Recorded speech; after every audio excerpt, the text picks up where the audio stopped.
Assalamualaikum warahmatullahi wabarakatuh. Nama saya Angga Risa Putra. 11.18.10.12. Di sini saya akan menjelaskan analisis atau report PT Bank Mandiri Persero Tbk. PT Bank Mandiri Persero Tbk merupakan badan usaha milik negara atau BUMN di bidang perbankan. Nah, Bank Mandiri itu berorientasi untuk memenuhi kebutuhan pasar agar menjadi employer of choice di Indonesia. Jadi strategi usaha dari PT Bank Mandiri Persero Tbk itu ini menggunakan strategi yang bernama Beyond Digital Banking. Nah, dan salah satu inisiatifnya adalah dengan mengembangkan aplikasi bernama Living by Mandiri. Yang aplikasi ini nasabah dapat dengan mudah melakukan segala transaksi hanya dengan satu aplikasi. Selain itu, Bank Mandiri segera mungkin akan memperkenalkan metode layanan untuk kebutuhan nasabah retail tanpa harus mengkonversi menjadi bank digital. Bank Mandiri telah banyak mendapatkan sertifikat penghargaan, contohnya seperti Good Corporate Governance dalam hal The Most Trusted Company Based on Corporate Governance Perspective Index atau CGPI. Framework IT Governance dan Management. Kita masuk pada bagian governance, yaitu memastikan bahwa implementasi informasi keamanan berjalan dengan baik dengan memperhatikan internal kebijakan dan ketentuan peraturan yang berlaku tentang best practice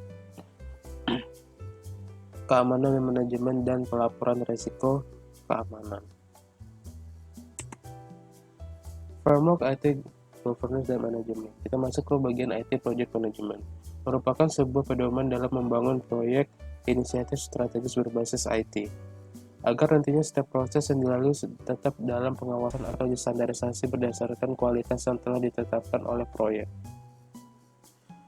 IT Operation Management merupakan sebuah pedoman yang mengatur tentang operasi manajemen IT yang di dalamnya termasuk dalam manajemen pencadangan, pengelolaan sistem operasi melalui proses manajemen infrastruktur serta proses pemantauan dan pemeliharaan. Terus ada juga IT Management Source Code itu sebenarnya, jadi itu merupakan pedoman yang mengatur sumber source code beserta sumbernya yang disimpan di agen escrow. Metode pengukuran kinerja yang selama ini telah diimplementasikan oleh Bank Mandiri yaitu Balance Scorecard. Nah, yang digunakan pada Bank Mandiri terdiri dari 4 perspektif, yaitu 1 keuangan, 2 pelanggan, 3 proses bisnis internal, dan keempat pembelajaran dan pertumbuhan. Thus the company has 80% in their board of director. Jadi yang pertama itu yang menjabat pada tahun 2019 sampai 2021 itu adalah Rico Fans, itu yang menjabat sebagai Director of IT di Bank Mandiri. Namun sebelum Rico menjabat sebagai Director of Bank Mandiri, Rico sebelumnya menjabat sebagai IT dan Operation Director. Rico tuh pernah menempuh pendidikan di ITB di bidang Computer Engineering. Kemudian jabatan Rico digantikan oleh Timothy Utama pada bagian yang sama.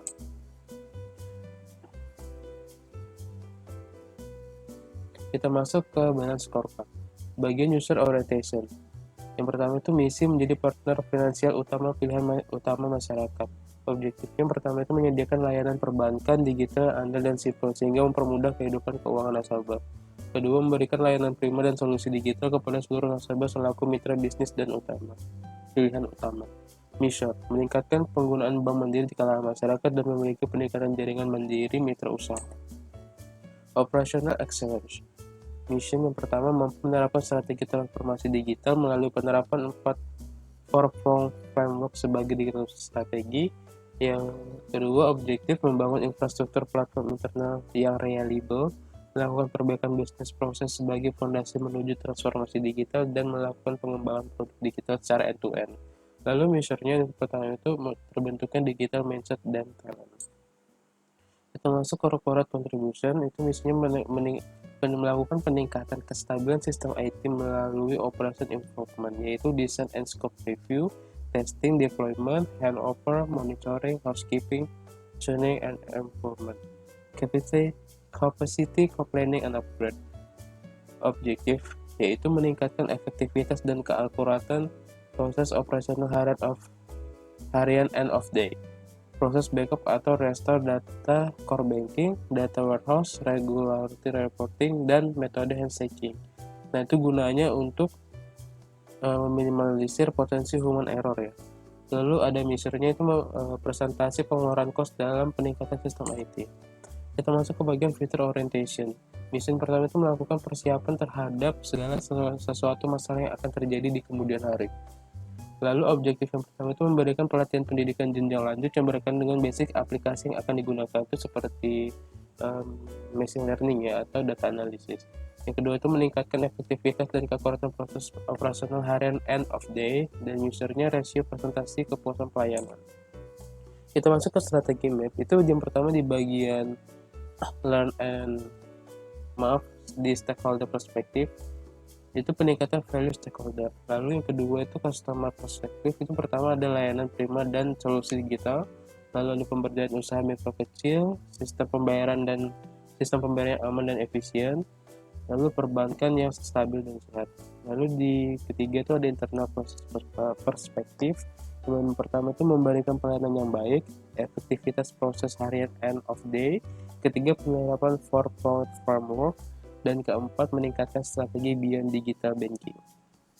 Lalu yang menjadi dasarnya itu atau learn of growth perspektif. Yang pertama itu menyiapkan SDM yang berkualitas, lalu menyediakan kecukupan kualitas SDM tentunya, dan yang terakhir meningkatkan pembangunan sistem. Oke, mungkin itu saja yang dapat saya sampaikan. Terima kasih. Wassalamualaikum warahmatullahi wabarakatuh.